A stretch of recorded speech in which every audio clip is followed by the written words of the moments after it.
I think it was one of my first memories, actually. I was about 5 or 6, I think. It was a Bible week in a Bible week in the UK. And we were in a children's meeting. And I remember all the children were singing praises to God and everything. And I distinctly remember, and I remember telling my mum when she came to pick me up, I've seen angels. And I saw, I had a vision, I don't know, but I just remember seeing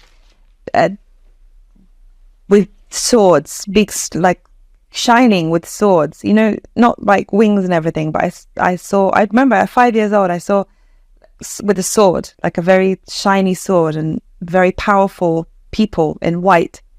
And there's only ever 2 experiences I've had in my life. The second one was at the Synagogue Church for Nations when I was a visitor in probably 2002. I don't really remember when.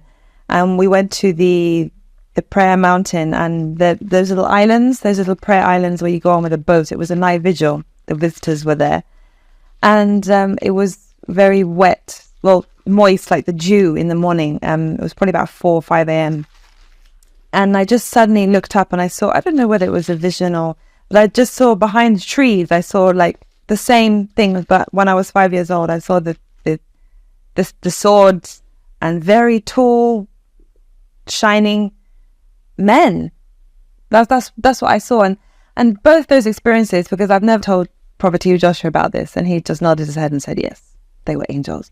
And even if we think about our experience there, many times people had visions of angels in the church, and I remember the prophet always saying, it's true. Yes, there are angels here. But once again, if God gives you a dream or a revelation or a vision, it can strengthen your faith that, wow, I'm not alone, that God is protecting me. God has sent his angels to guide me.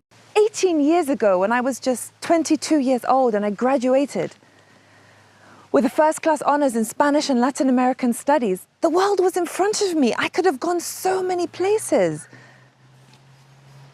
So many continents were open to me. But I went through an experience where I knew that I needed God. And at 22 years old, I interpreted the signs of the times.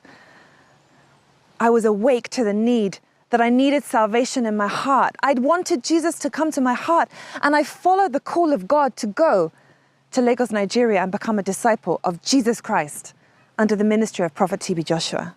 I didn't understand everything. I didn't really know what that meant, but I knew in my heart that I had to follow the call of God in my heart, something I didn't really understand, but I knew that there was a spiritual call in my heart not to miss salvation. I interpreted the signs of the times. If I'd waited, if I thought, no, it doesn't make sense naturally, maybe later, maybe more convenient time, I would not be here today speaking to you. I knew that that was an opportunity of a prophet of our generation to learn at his feet, to learn how to walk with God, to talk with God, to serve God with my life.